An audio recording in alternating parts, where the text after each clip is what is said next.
September 15ஆம் தேதி அண்ணா பிறந்தநாளில் தாய்மாமன் சீர்திட்டம் தொடக்கம். திட்டத்துக்காக பட்ஜெட்டில் 560 கோடி ரூபாய் ஒதுக்கீடு செய்த தமிழக அரசு. அரசு மருத்துவமனைகளில் நடைபெறும் பிரசவங்களின் எண்ணிக்கையை அதிகரித்து இதன் மூலம் மருத்துவ தேவைகளுக்கான பொதுமக்கள் சொந்தமாக செலவிடும் தொகையை குறைக்கும் நோக்கில் அரசு தாய்மாமன் தங்க மோதிரம் திட்டத்தை செயல்படுத்த உள்ளது. இத்திட்டத்தை நடைமுறைப்படுத்துவதற்காக திருத்த வரவு செலவு திட்ட மதிப்பீடுகளில் 560 கோடி ரூபாய் நிதி ஒதுக்கீடு செய்யப்படுகிறது.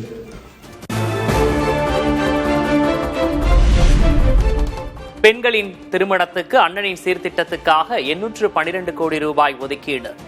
8 கிராம் தங்க நாணயம், பட்டுப்புடவை வழங்கப்படும் என அறிவிப்பு.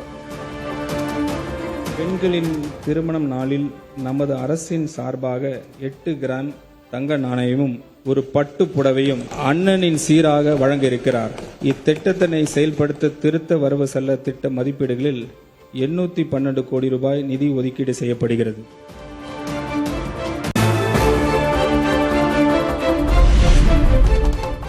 தமிழ்நாடு அரசு மகளிர் சுய உதவி குழுக்களுக்கு என சிங்கப்பெண்கள் வலிமைப்படுத்தும் திட்டம் அறிமுகம்.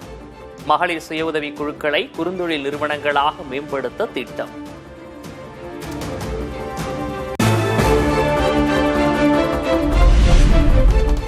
பள்ளிக் கல்வித்துறைக்கு பட்ஜெட்டில் 44,527 கோடி ரூபாய் ஒதுக்கீடு. 10 கோடி ரூபாய் மதிப்பில் பொது நூலகங்கள் டிஜிட்டல் நூலகங்களாக மறுவடிவமைக்கப்படும் என அறிவிப்பு. தமிழ்நாட்டின் உள்ள பப்ளிக் லைப்ரரிஸ் மாநில அளவிலான டிஜிட்டல் லைப்ரரிஸ் என மாற்றம் செய்வதன் மூலம் டிஜிட்டல் அறிவு, ஒற்றை உறுப்பினர் சேர்க்கை, 24/7 வெப் மற்றும் கைபேசி வாயிலாக அணுகும் வசதி, டிஜிட்டல் உள்ளடக்கம், இலவச வைஃபை வசதி மற்றும் 38 மாவட்ட சென்ட்ரல் லைப்ரரிஸில் கோ ஒர்க்கிங் ஸ்பேசஸ் வசதிகள் கொண்டு கற்றல் மற்றும் புத்தாக்க மையங்கள் செயல்படுத்தப்படும்.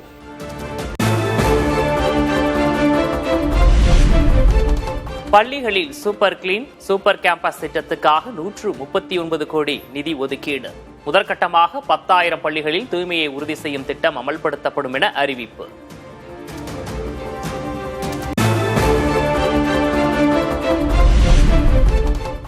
உயர்கல்வித்துறைக்கு 8,393 கோடி ரூபாயை ஒதுக்கீடு செய்த தமிழக அரசு. கல்லூரி மாணவர்களுக்கு 2,000 கோடி ரூபாயில் வெற்றி மடிக்கணினி திட்டம் செயல்படுத்தப்படும் என அறிவிப்பு. கல்லூரி மாணவர்களுக்கான வெற்றி மடிக்கணினி திட்டத்தை செயல்படுத்தும். 2,000 கோடி ரூபாய் ஒதுக்கீட்டில் இத்திட்டம் கல்லூரி மாணவர்களின் கற்றல் திறனை மேம்படுத்தும் ஒரு கருவியாக அமையும்.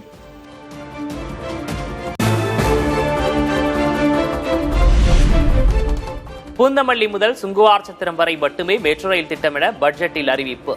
ஏற்கனவே பரந்தூர் வரை அறிவிக்கப்பட்டிருந்த நிலையில் தற்போது மாற்றம்.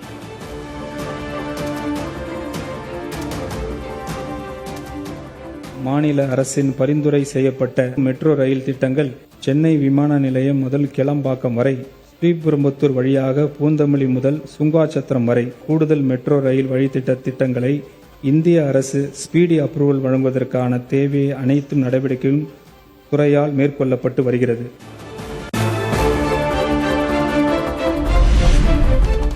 பதினோராம் வகுப்பு மாணவர்களுக்கு ஹெல்மெட், வாட்டர் பாட்டில் வசதியுடன் நவீன மிதிவண்டிகள். நடப்பாண்டில் 5,32,000 மாணவர்களுக்கு நவீன மிதிவண்டி வழங்க 277 கோடி ரூபாய் நிதி ஒதுக்கீடு. அரசு மற்றும் அரசு நிதியுதவி பெறும் பள்ளிகளில் 2026-27 கல்வி ஆண்டில் 11ஆம் வகுப்பு பயிலும் சுமார் 5.32 லட்சம் ஜென்சி இளம் தலைமுறை மாணவர்களுக்கு 277 கோடி ரூபாய் மதிப்பீடில் ஹெல்மெட் மற்றும் வாட்டர் பாட்டில் வசதிகளுடன் கூடிய நவீன பிராண்டட் சைக்கிள்ஸ் வழங்கப்பட உள்ளது.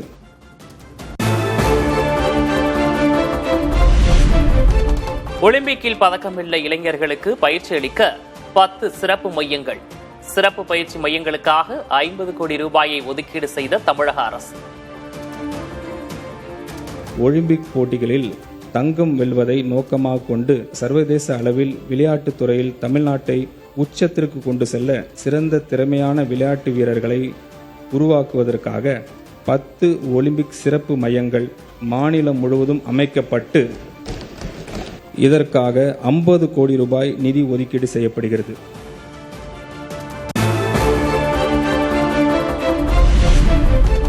தமிழ்நாடு கிராமப்புற அதிகாரம் அளித்தல் மாற்றம் மற்றும் மறுமலர்ச்சி முன்னெடுப்புக்காக TN வெற்றி திட்டம் ஊரக வளர்ச்சித்துறையின் அனைத்து உட்கட்டமைப்பு திட்டங்களையும் ஒருங்கிணைக்க ஆண்டுக்கு 6000 கோடி ரூபாய் ஒதுக்கீடு.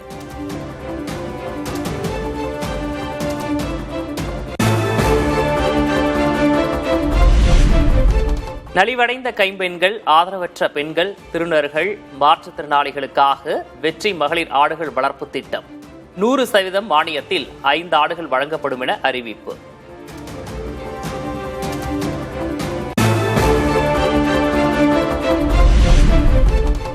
கிராம வேலை உறுதி மற்றும் வாழ்வாதார திட்டத்தின் கீழ் வெற்றி 150 அறிமுகம். 125 நாட்கள் வேலை முடித்த குடும்பங்களுக்கு கூடுதலாக 25 நாட்கள் பணி வழங்கப்படும்.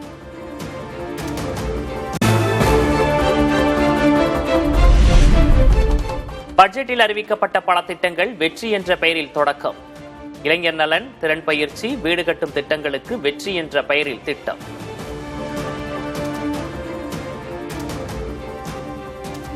வெற்றி மடிக்கணினி திட்டத்தை செயல்படுத்தும். இந்த அரசு வெற்றி திறன் பயிற்சி திட்டத்தை அறிமுகப்படுத்துகிறது. நிலையான வளர்ச்சியும் உறுதி செய்ய வெற்றி தொழில் முனைவோர் திட்டம் செயல்படுத்தப்படும். அரசு வெற்றி தமிழகம் தொலைநோக்கு திட்டங்கள் கொள்கையை ஆவணத்தில் இடம்பெற்றுள்ள திட்டங்களை நடைமுறைப்படுத்தும்.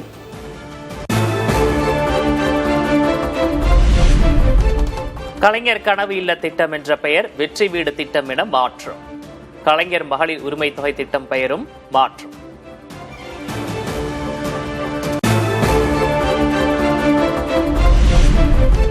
காவிரி, வைகை மற்றும் தாமிரபரணி நதிகளை மறுசீரமைக்க திட்டம். மாசுபாட்டை தடுக்கவும் கழிநீர் சுத்திகரிப்பு, திடக்கழிவு மேலாண்மைக்கான சாத்தியக்கூறு குறித்து ஆய்வு. மற்றும் தாமிரபரணி போன்ற பெரிய நதிகளின் சுத்திகரிக்கப்படாத தொழிற்சாலை கழிவுகள் மற்றும் வீட்டு கழிவுநீர் நேரடியாக கலப்பதால் நதி கரைகளில் சாலிட் வேஸ்ட் கொட்டப்படுவதாலும் அவை தொடர்ந்து மாசு அடைந்து வருகின்றன. நமது நதிகளின் தூய்மை மீட்பதற்கான விரிவான சாத்தியக்கூறு ஆய்வை மேற்கொண்டு விரிவான திட்ட அறிக்கையை இந்த அரசு தயாரிக்கும்.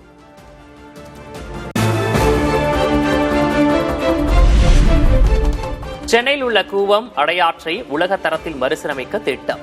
படகு சவாரி, நதிக்கரை நடைபாதை, பொழுதுபோக்கு வசதிகள் ஏற்படுத்த நடவடிக்கை.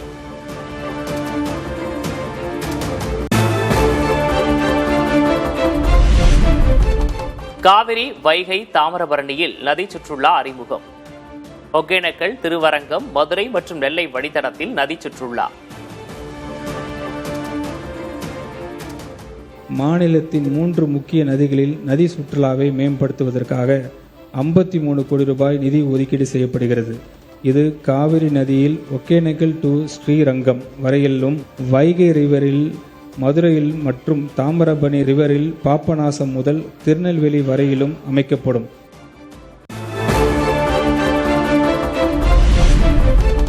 காவிரி மற்றும் கொள்ளிடம் ஆற்றின் குறுக்கே தடுப்பணைகள் கட்ட திட்டம். விரிவான திட்ட அறிக்கை தயாரிக்க சாத்தியக்கூறு ஆய்வு செய்ய 10 கோடி ரூபாய் நிதி ஒதுக்கீடு. பாசனக்கு தேவையான சுத்தமான நீர் கிடைப்பதை உறுதி செய்யவும், பருவமழை கால மழைநீரை சேமித்து வைக்கவும் காவிரி மற்றும் கொள்ளிடம் ஆற்றின் குறுக்கே தடுப்பணைகள் கட்டுவது தொடர்பாக இந்த அரசு விரிவான சாத்தியக்கூறு ஆய்வு மேற்கொள்ளும். இந்த ஆய்வின் அடிப்படையில் விரிவான திட்ட அறிக்கையை தயாரிப்பதற்காக 10 கோடி ரூபாய் நிதி ஒதுக்கீடு செய்யப்படுகிறது.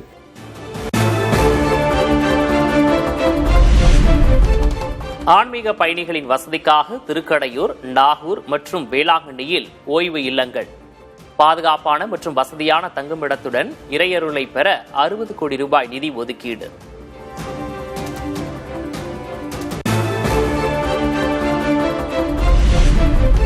புனித ஹஜ் பயணம் மேற்கொள்ளும் பயணிகளுக்கு வழங்கப்படும் மானியம் 25,000 ரூபாயிலிருந்து 35,000 உயர்வு. கபர்ஸ்தான்கள், கல்லறை தோட்டங்களின் உட்கட்டமைப்பினை மேம்படுத்த 34 கோடி ரூபாய் ஒதுக்கீடு.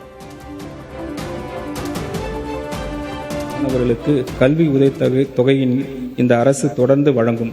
தமிழ்நாடு மாநில ஹஜ் கமிட்டி மூலம் முதல் முறையாக புனித ஹஜ் பயணம் மேற்கொள்ளும் பயணிகளுக்கு வழங்கப்படும் 25,000 ரூபாய் மானியம் நமது அரசால் 35,000 ரூபாயாக உயர்த்தப்படும்.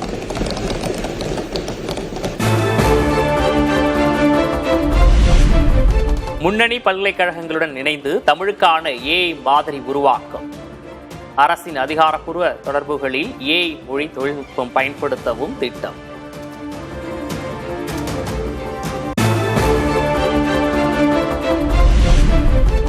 தமிழகத்தில் 5 ஆண்டுகளில் 20,000 பொது இவி சார்ஜிங் நிலையங்கள் அமைக்க 50 கோடி. குடியிருப்புகளில் இவி சார்ஜிங் நிலையங்களுக்கு அரசு மானியம் வழங்க 5 கோடி ரூபாய் ஒதுக்கீடு. பிபிபி முறையில் அடுத்த 5 ஆண்டுகளில் மின்சார வாங்கலுக்கான 20,000 பொது சார்ஜிங் நிலையங்கள் அமைக்கப்படும். இத்திட்டத்திற்காக நடப்பு நிதி ஆண்டில் 50 கோடி ரூபாய் நிதி ஒதுக்கீடு செய்யப்படுகிறது. மதுபான உற்பத்தியாளர்களுக்கு கூடுதல் சிறப்பு கட்டணம் அறிவிப்பு. ஆண்டுக்கு 1000 கோடி ரூபாய் வரை அரசுக்கு வருவாய் கிடைக்கும் என அமைச்சர் மரிய வில்சன் தகவல். மதுபான உற்பத்தி ஆலைகளுக்கான கூடுதல் சிறப்பு கட்டணத்தை அரசு அண்மையில் விதித்துள்ளது. இதன் மூலம் அரசுக்கு ஒரு ஆண்டுக்கு 1000 கோடி ரூபாய் வரை வரவு எதிர்பார்க்கப்படுகிறது.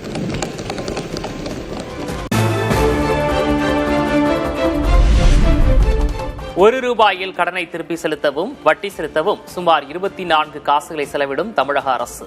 மூலதன செலவுக்கு 10.9 காசுகளையும் ஊதியத்துக்கு 17.3 காசுகளையும் செலவிடுகிறது.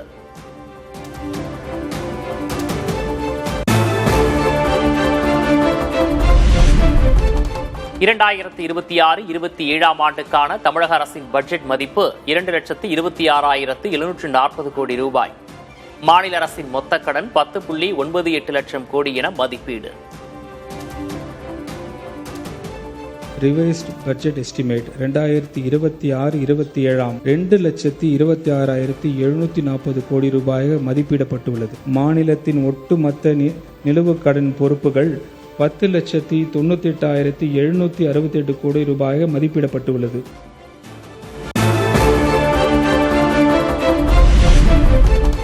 நடப்பு நிதியாண்டில் தமிழக அரசின் வருவாய் 3,50,027 கோடியாக இருக்கும் என மதிப்பீடு. அரசின் வருவாய் பற்றாக்குறை 55,775 கோடி ரூபாயாக இருக்கும் என்றும் கணிப்பு.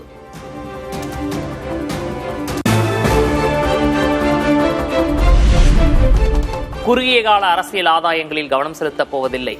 தமிழகத்தின் நிதி நிலைமையை மேம்படுத்த 2 ஆண்டுகள் தேவை என்றும் அமைச்சர் மரிய வில்சன் தகவல்.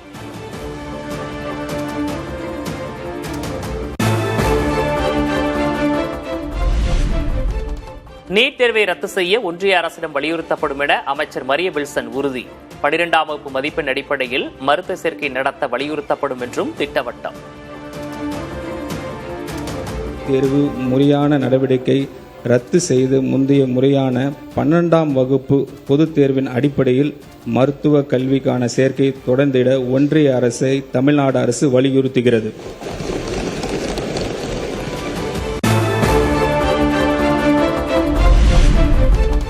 தாவேக அரசின் முதல் பட்ஜெட் மிகப்பெரிய பூஜ்ஜியம் என எதிர்க்கட்சித் தலைவர் உதயநிதி ஸ்டாலின் விமர்சனம்.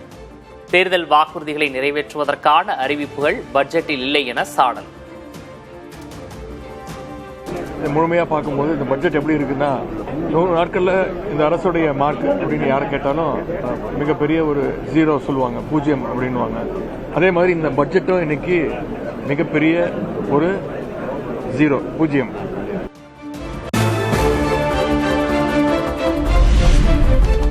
தாவேக சொன்ன மாற்றம் பெயர் மாற்றமே என உதயநிதி விமர்சனம். திமுக அரசு கொண்டு வந்த திட்டங்களுக்கு தங்கள் கட்சி பெயரை வைத்துள்ளனர் என்றும் பேட்டி.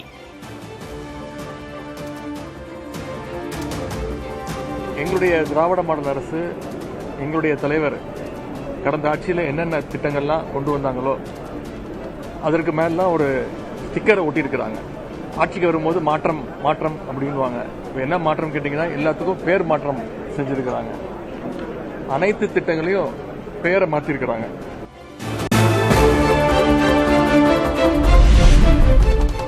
கர்நாடகாவை கண்டிக்க வக்கில்லாமல் திமுக எம்எல்ஏக்களை கைது செய்கிறது தாவேக அரசு. அவையில் முதல்வர் விஜய் பேசுவதே இல்லை என்றும் உதயநிதி காட்டம். ஏன்னா இந்த ஆட்சியில் அவ்வளவு பிரச்சனைகள் இருக்கு, ஒவ்வொரு நாளும் அவ்வளவு பிரச்சனைகள் இருக்கு. அதையெல்லாம் திசை திருப்ப இந்த கைது நடவடிக்கைகளை இந்த அரசு எடுத்துட்டு இருக்கு.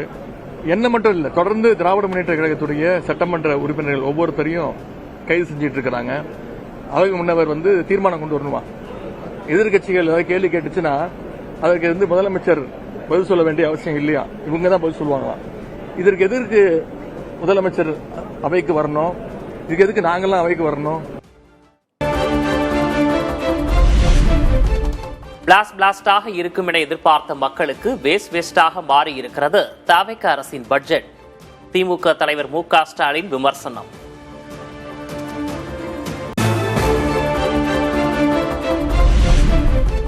தவிக அரசின் முதல் பட்ஜெட்டில் எந்த முக்கிய அறிவிப்புகளும் இடம்பெறவில்லை என அதிமுக பொதுச்செயலர் எடப்பாடி கே. பழனிசாமி கருத்து. ரீல் விடுவதே இந்த ஆட்சியின் சாதனையாக உள்ளது என்றும் விமர்சனம். வெறும் வசனத்தை பேசியே 85 நாட்கள் காலத்தை ஓட்டிவிட்டார்கள். எல்லாவற்றிற்கும் ரீல் விடுறதுதான் இந்த ஆட்சியுடைய சாதனையாக பார்க்கப்படுகிறது.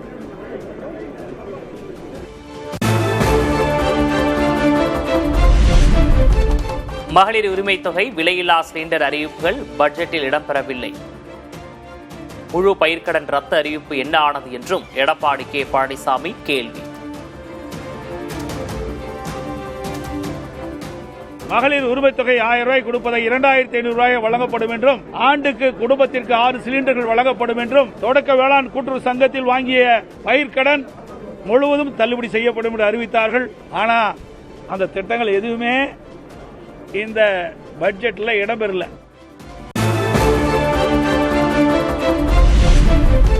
மூன்று மாதத்தில் 22,000 கோடி ரூபாய் கடன் வாங்கிய தவிக அரசு. இதே நிலை சென்றால் 5 ஆண்டுகளில் 20 லட்சம் கோடி ரூபாயாக கடன் உயரும் என முன்னாள் அமைச்சர் தங்கம் தென்னரசு பேட்டி. இந்த 10 லட்சம் கடன் நீங்க 5 வருடத்தில் முடிக்க போகும்போது 20 லட்சம் கடனாக இருக்கும் என்பது என்னுடைய வாதம். அதுதான் இன்னைக்கு அவங்களுக்கு நடந்துட்டு இருக்கு. அவங்களே ஒத்துக்கிட்டு இருக்காங்க. இன்னைக்கு அவர் ஒத்துக்கிட்டு இருக்காங்க.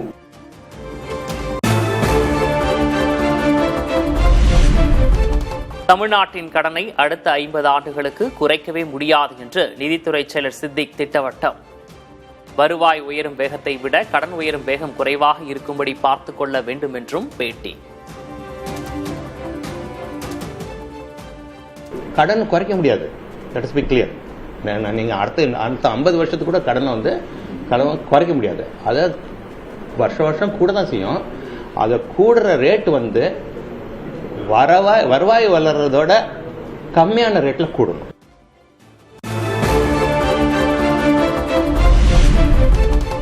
பட்ஜெட்டில் முழு பயிர்க்கடன் தள்ளுபடி அறிவிப்பு இல்லாதது வருத்தம் அளிப்பதாக பிரேமலதா விஜயகாந்த் கருத்து.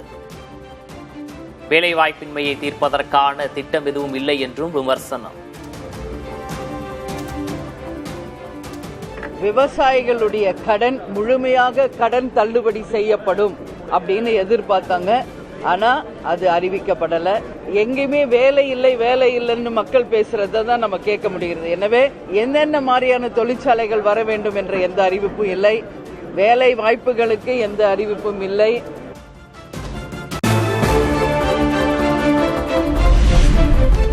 தேர்தல் வாக்குறுதிகளை நிறைவேற்றுவதற்கான எந்த அறிவிப்பும் பட்ஜெட்டில் இடம்பெறவில்லை. கல்வித்துறைக்கு முந்தைய ஆட்சியை விட குறைவான நிதி ஒதுக்கப்பட்டுள்ளதாகவும் பாஜக மூத்த தலைவர் தமிழிசை சவுந்தரராஜன் விமர்சனம்.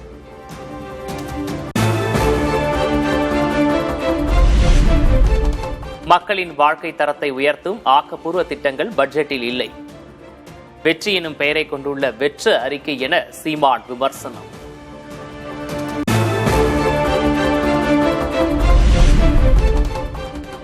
பள்ளிக் கல்விக்கான ஒதுக்கீடு 48,500 கோடி ரூபாயிலிருந்து 45,000 கோடி ரூபாயாக குறைப்பு என புகார். தவிக அரசு காரணமற்ற நிதி உயர்வுகளை குறைத்து உண்மையில் கூடுதலாக ஒதுக்கியுள்ளது என அமைச்சர் ராஜ்மோகன் விளக்கம்.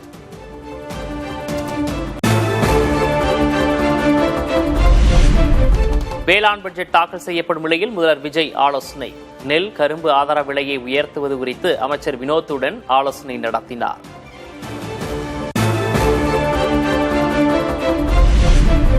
செப்டம்பர் 8ஆம் தேதி வரை சட்டமன்ற கூட்டத்தொடர். சட்டமன்ற கூட்டத்தொடர் முழுவதும் நேரலை செய்யப்படும் என்றும் சபாநாயகர் அறிவிப்பு. பொதுத்துறை, மாநில சட்டமன்றம், ஆளுநர் மற்றும் அமைச்சரவை, நிதித்துறை, திட்டம் மற்றும் வளர்ச்சித்துறை, ஓய்வூதியங்களும் ஏனைய ஓய்வுகால நன்மைகளும் என்று 8/9/2026 செவ்வாய்க்கிழமையுடன் இந்த கூட்டத்தொடர் நிறைவு பெறுவதாக இன்று கூடிய அலுவல் ஆய்வுக் குழு கூட்டத்தில் முடிவெடுக்கப்பட்டுள்ளது.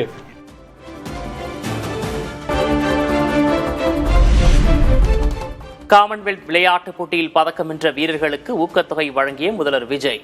வெள்ளி வென்ற ராஜா பிரவீனுக்கு தலா 30 லட்சம், வெண்கலம் வென்ற செல்வப்பிரபுவுக்கு 20 லட்சம் ரூபாய் ஊக்கத்தொகை.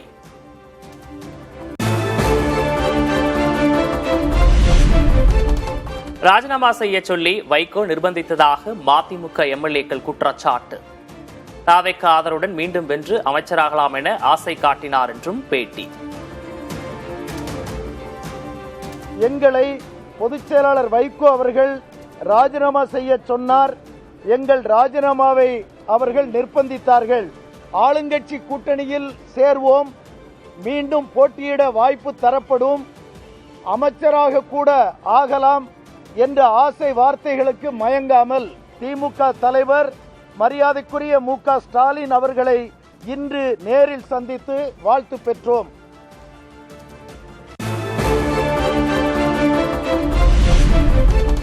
காங்கிரஸ், விசிக உள்ளிட்ட கட்சிகளைச் சேர்ந்த 21 எம்பிக்கள் ஆளுநர் அர்லேக்கருக்கு கடிதம். தாங்கள் கலந்து கொள்ளும் நிகழ்ச்சிகளில் தமிழ்த்தாய் வாழ்த்தை முதலில் பாட வேண்டும் என வலியுறுத்தல்.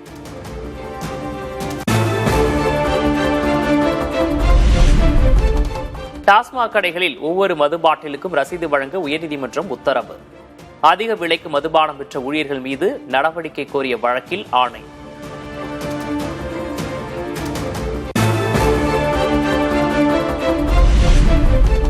ஆன்லைனில் மதுபானங்களை முன்பதிவு செய்யும் திட்டத்துக்கு அன்புமணி கடும் கண்டனம்.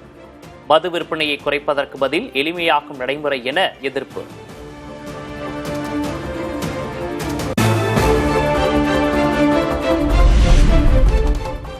மக்களை நல்வழிப்படுத்த வேண்டிய அரசு நிர்வாகமே மது விற்பனையை எளிதாக்கலாமா? ஆன்லைனில் முன்பதிவு செய்து மதுபானங்களை பெறும் நடைமுறையை கைவிட டிடிவி தினகரன் வலியுறுத்தல்.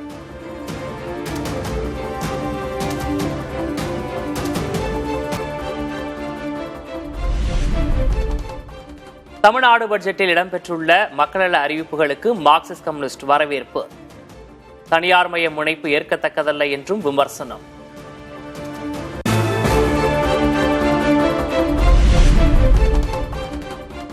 வேளாண் பட்ஜெட்டில் கடன் தள்ளுபடி எதிர்பார்ப்பதாக விவசாய சங்கங்களின் ஒருங்கிணைப்பு குழு தலைவர் PR பாண்டியன் பேட்டி.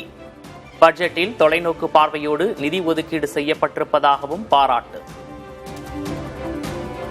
வேளாண்மையை மையப்படுத்தி பல்வேறு யாரும் எதிர்பார்க்காத நிலையில் இந்த திட்டங்களை அறிவித்திருப்பதை நாங்கள் வரவேற்கிறோம். வேளாண் பட்ஜெட்டில் முதலமைச்சர் தேர்தல் வாக்குறுதியின் அடிப்படையில் தள்ளுபடி செய்வார் என்று எதிர்பார்த்து காத்திருக்கிறோம்.